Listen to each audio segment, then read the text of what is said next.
Hola, ¿cómo están? Soy biólogo y maestro en docencia y en esta ocasión explicaremos el examen muestra de biología área 2, ciencias biológicas, químicas y de la salud, que viene en la guía del examen de ingreso a la licenciatura de la UNAM. Para el caso de biología las preguntas inician a partir de la número 88. Veamos la primera pregunta. 88. La principal ventaja evolutiva de los organismos eucariontes con respecto a los procariontes es la, inciso A, compartimentalización del citoplasma, inciso B, respiración anaerobia, inciso C, presencia de nutrición quimiautótrofa, inciso D, síntesis de proteínas. Bien, aquí tenemos primero que recordar lo que significa una célula procarionte y eucarionte. La célula procarionte no tiene núcleo celular, es decir, una envoltura nuclear que contenga el material genético o ADN. El ejemplo son las bacterias. En cambio, una célula eucarionte sí contiene núcleo celular. Por ejemplo, los protozoarios, los hongos, las plantas y los animales tienen este tipo de células. Miren, las células tienen tres componentes fundamentales. Un límite externo que delimita la célula y se le conoce como membrana citoplasmática en animales o como pared celular en plantas. Un núcleo que contiene el material genético y el citoplasma que contiene los componentes celulares, es decir, los organelos. Ahora, como la pregunta se enfoca solamente en la ventaja evolutiva, sabemos que los procariontes son más antiguos que los eucariontes. Y esa es precisamente la ventaja, la presencia del núcleo celular. Tal vez aquí la palabra compartimentalización es la que nos genere cierto desconcierto, por ser un vocabulario prácticamente exclusivo de la biología celular, lo cual hace referencia a que la envoltura nuclear separa los dos compartimentos principales, núcleo y citoplasma. Por lo tanto, la respuesta correcta es el inciso A. Para los incisos B y C, tanto procariontes como eucariontes pueden respirar de manera anaerobia, dependiendo también del ser vivo del que se trate. Y solamente los procariontes presentan nutrición quimiautótrofa, en tanto que el inciso D, ambos tipos celulares, procariontes y eucariontes, sintetizan proteínas. 89. Se denomina reacción A aquella que libera energía. Inciso A, endergónica. Inciso B, exergónica. Inciso C, reductora. Inciso D, oxidativa. Esta pregunta tiene que ver con el metabolismo y tanto el inciso A y B corresponden a ello. Una reacción endergónica absorbe energía. Una reacción exergónica libera energía. Para los incisos C y D, una reacción reductora acepta electrones, en tanto que una oxidativa cede electrones. Por lo tanto, la respuesta correcta es el inciso B. 90. En este proceso la energía luminosa se transforma en energía química estable. Inciso A, síntesis. Inciso B, respiración. Inciso C, excreción. Inciso D, fotosíntesis. Cuando hablamos de síntesis vamos a unir. En química, por ejemplo, se unen dos o más sustancias para formar una sola.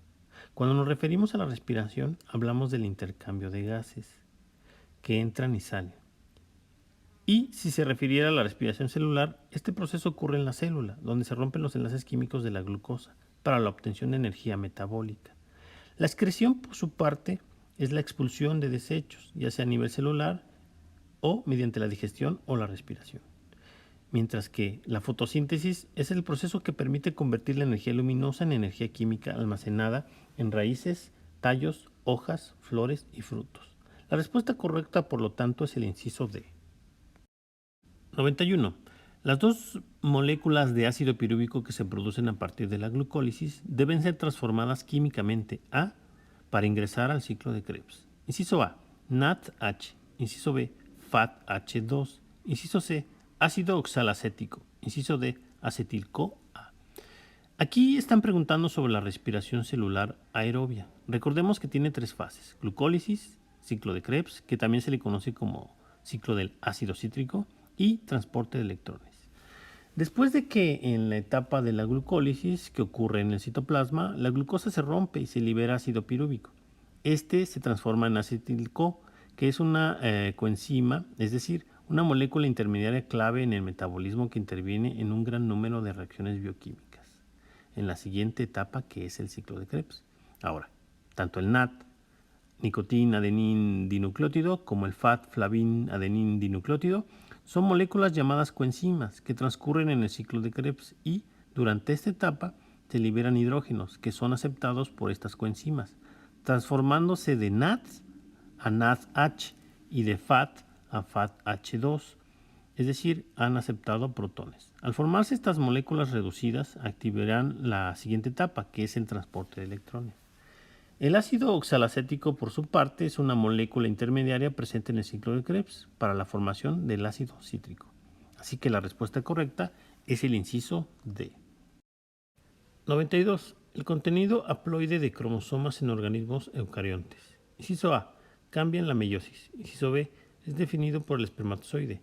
Inciso C. Caracteriza los gametos. Inciso D. Se reduce en la meiosis.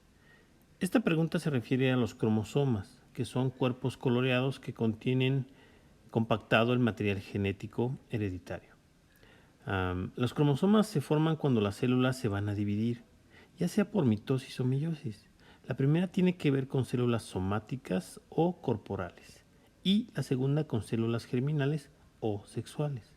Ahora, recordemos que los humanos tenemos 46 cromosomas, 23 heredados del padre y 23 heredados de la madre. Cuando las células sufren mitosis, sus cromosomas se duplican formando un cromosoma homólogo, el cual, al dividirse, la célula transmite un doble juego de cromosomas en pares, es decir, de los 46 cromosomas que tenemos, se siguen transmitiendo 46, pero solo una cromátida, como se muestra en la imagen. Las células que sufren meiosis, por el contrario, solo es la mitad, es decir, 23. ¿Por qué? Bueno, pues porque esto es exclusivo de las células germinales o gametos, el óvulo o el espermatozoide. Porque al tener la mitad de los cromosomas y unirse con otro gameto, completará su número cromosómico de 46. Así que haploide hace referencia a que una célula posee un juego simple de cromosomas, en tanto que la diploide posee un juego doble de cromosomas. En las posibles respuestas, el inciso A nos dice que el contenido haploide cambia en la meiosis. Esto sería cierto si en vez de haploide se refiriera a diploide. El inciso B es definido por el espermatozoide, pero no solo el espermatozoide, también el óvulo, así que es incorrecta. Tendría que decir los dos. El inciso C caracteriza a los gametos. Aquí sí está incluyendo a los dos, óvulo y espermatozoide. Por lo tanto, es la respuesta correcta. Inciso D, se reduce la meiosis. Esto podría ser tal vez cierto si estuviera haciendo referencia al contenido diploide. 93. ¿Cuál de las siguientes es una característica distintiva de los organismos con fecundación externa? Inciso A. Presentar gametos iguales. Inciso B. Producir gran cantidad de gametos. Inciso C. Producir pocos descendientes. Inciso D. Fecundar a la mayoría de los gametos. Definimos la fecundación como la unión de gametos. Ahora, tenemos que distinguir entre fecundación interna y externa. La fecundación interna, por ejemplo, los machos depositan su semen en el interior de las hembras.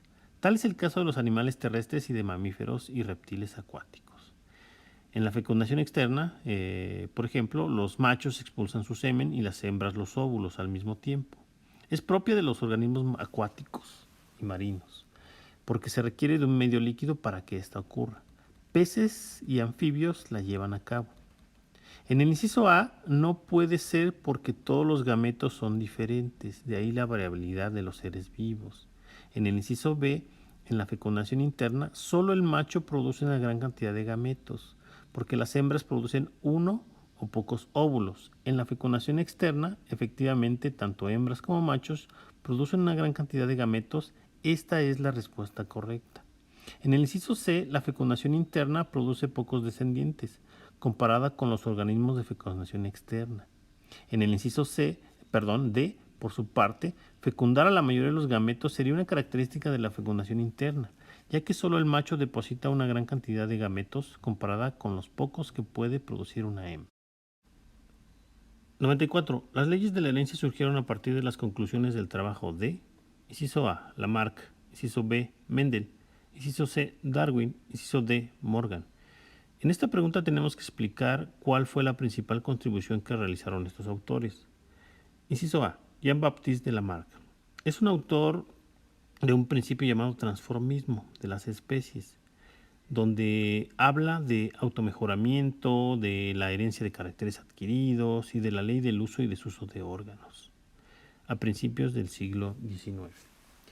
En el inciso B, Gregorio Mendel es el padre de la herencia. Él estableció una serie de leyes en 1866 que llevan hoy su nombre, leyes de Mendel, donde habla de los principios que rigen la herencia. El inciso C trata del autor de la teoría de la evolución por selección natural de Charles Robert Darwin, establecida en su libro El origen de las especies en 1859. El inciso D hace referencia al autor de la teoría cromosómica de la herencia en 1915, Thomas Hunt Morgan, también conocido como el Señor de las Moscas, ya que realizó estudios de genética de la transmisión de las características hereditarias en estos insectos. Sus trabajos fueron posteriores a Mendel, por lo tanto, la respuesta correcta del autor de las leyes de la herencia es el inciso B, que corresponde a Gregorio Mendel. 95.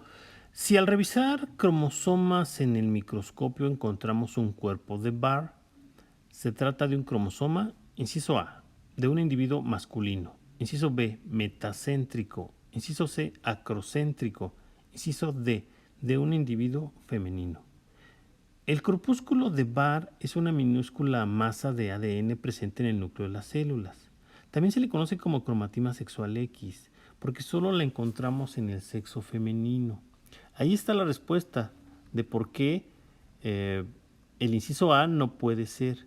El inciso B hace referencia a un cromosoma con un centrómero y la longitud de sus brazos iguales en proporción. El inciso C, por su parte, hace referencia a un cromosoma acrocéntrico, es decir, un brazo muy pequeño con relación al otro. Por lo tanto, la respuesta correcta es el inciso D.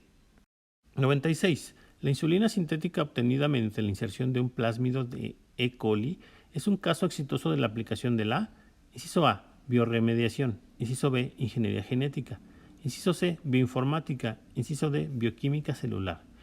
E. coli es una bacteria común en el intestino de los mamíferos. En el caso del inciso A, la bioremediación tiene que ver con la restauración de ecosistemas, ya que aquí se utilizan microorganismos como bacterias, hongos o plantas para restaurar suelos contaminados. En el inciso B, la ingeniería genética es el proceso de la utilización de la tecnología del ADN recombinante para alterar la composición genética de un organismo. Tradicionalmente, los seres humanos han manipulado indirectamente los genomas mediante el control de la reproducción, seleccionando descendientes que tienen características deseables. En el inciso C, la bioinformática es una disciplina científica emergente que utiliza tecnología de la información para organizar, analizar y distribuir información biológica con la finalidad de responder preguntas complejas en biología. Imagínense en los millones de datos que se obtienen de estudios biológicos. De alguna manera debemos organizarlos. Ahora, el inciso D, la bioquímica celular, hace referencia a la ciencia que estudia las propiedades, características, evolución, ciclo de vida y la interacción de la célula con su entorno. La respuesta correcta es el inciso B. 97. Proceso mediante el cual la población de una determinada especie da lugar a otras poblaciones, separadas reproductivamente entre sí y con respecto a la población original. Inciso A, fosilización. Inciso B, aislamiento. Inciso C, extinción. Inciso D, homologación. En el inciso A, la fosilización es el proceso de la formación de fósiles, ya sea a través de moldes vaciados o impresiones de seres vivos que vivieron en épocas pasadas. En el inciso B, el aislamiento tiene que ver con la separación de individuos de una misma población, evitando su cruzamiento reproductivo. Este aislamiento puede ser geográfico, gamético, ecológico, estacional, mecánico o conductual. En el inciso C, la extinción tiene que ver con la desaparición total de la especie o de un grupo de organismos que lo conforman. Y esto ocurre siempre y cuando muera el último individuo de la especie. En el inciso D, la homologación tiene que ver con juntar ciertas características que son comunes a una situación o un hecho. Aquí nos está preguntando de aislamiento, por lo tanto la respuesta es el inciso B.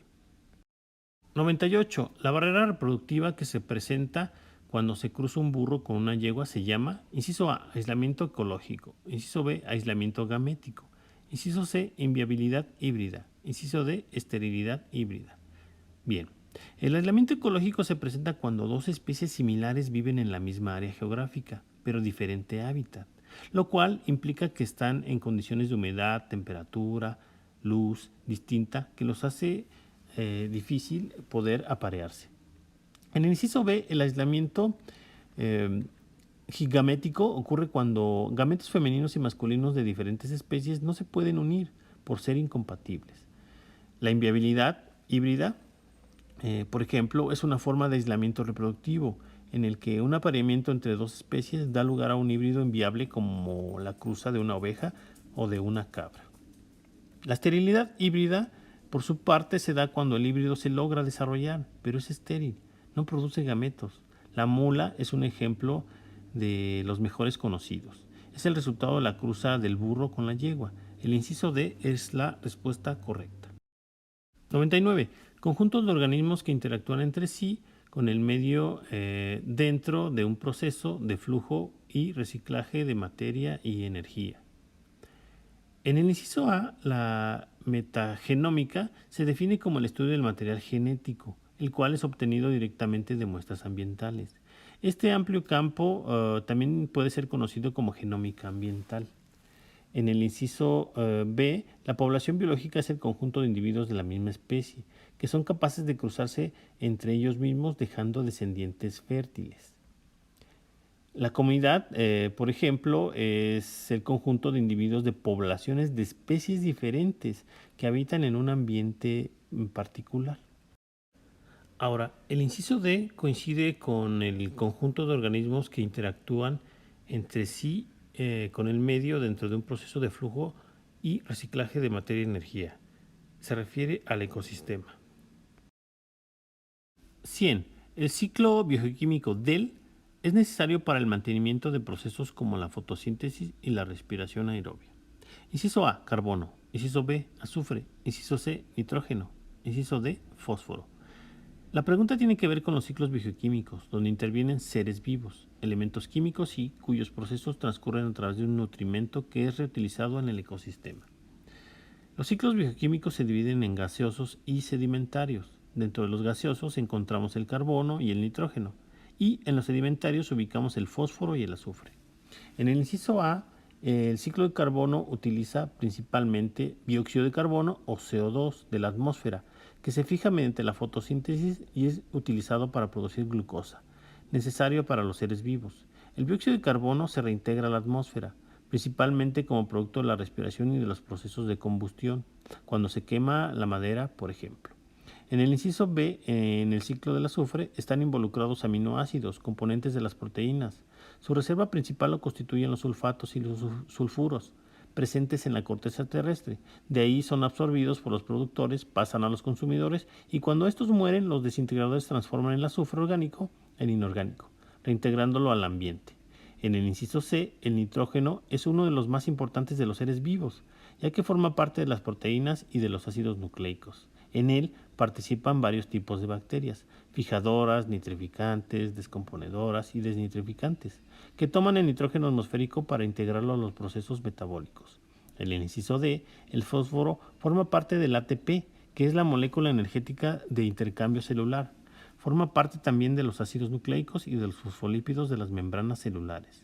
El ciclo del fósforo es sedimentario, ya que su reserva principal son las rocas. Se encuentra principalmente en el suelo en forma de fosfatos, de donde es tomado por los productores, de ahí pasa a los consumidores y descomponedores que lo reintegran al ambiente. Visiten el canal para más guías, clases, experimentos de biología y ecología.